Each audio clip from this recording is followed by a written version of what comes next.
오늘의 복된 말씀 시편 1편 3절. 그는 시냇가에 심은 나무가 철을 따라 열매를 맺으며 그 잎사귀가 마르지 아니함 같으니 그가 하는 모든 일이 다 형통하리로다. 샬롬. 주의 이름으로 축복합니다. 1절과 2절에서 보면 복이 있는 사람의 행위에 대해서 잘 나오고 있습니다. 복이 있는 사람 즉 하나님의 은혜로 형통한 삶을 사는 사람은 악인의 꾀를 쫓지 않는다고 했습니다.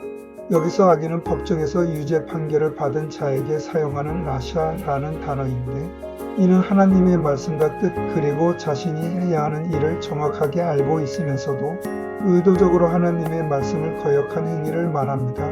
에베소서 5장 9절에 보면 빛의 열매는 모든 착함과 의로움과 진실함에 있느니라고 했습니다.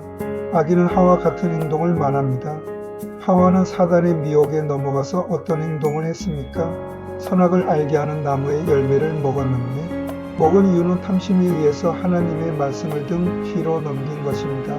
시편 50편 16절과 17절에 보면 그러나 악인에게는 하나님이 이렇게 말씀하신다. 내가 어째서 내 율법을 말하며 내 계약을 운운하느냐? 내가 내 훈계를 거절하고 내 말을 무시하며 해서 무시는 내 뒤로 넘겼다는 것입니다. 이는 하나님의 말씀을 완전히 무시했다는 것입니다. 복이 있는 사람은 이렇게 하나님의 말씀을 무시하고 자신의 계획과 만족을 추구하는 사람하고 같은 길을 가지 않는다는 것입니다.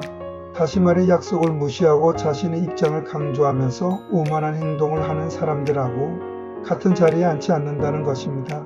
이는 하나님의 뜻을 거역하고 자신의 입장으로 약속을 가볍게 여길 뿐만 아니라 힘없고 연약한 분들을 무시하고 자신이 가지고 있는 힘을 이용하는 자들과 함께하지 않고 하나님의 말씀을 통해 자신을 돌아보면서 하나님 보시기에 합당한 삶을 삶의 목적으로 삼으면서 산다는 것입니다.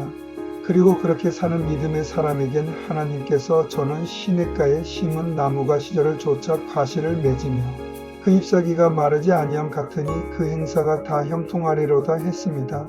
현대인 성경에서는 이렇게 번역을 했습니다. 그는 시냇가에 심은 나무가 철을 따라 과실을 맺고 그 잎이 마르지 않는 것처럼 하는 일마다 다 잘 될 것이다. 라고. 그러므로 복이 있는 사람은 하나님의 말씀에 순종하여 하나님의 뜻 안에서 빛의 열매, 즉 착함과 의로움과 진실하게 살아가는 사람에게는 결국에는 하는 일마다 잘 되게 해주신다는 것입니다. 그럼 우리는 어떻게 행동하고 살아야 할까요? 어떤 경우에도 하나님 말씀 붙잡고 그 안에서 성실하고 정직하고 이웃에게 덕이 되는 삶이 되어야 할 것입니다. 교정사역자 이기학 목사.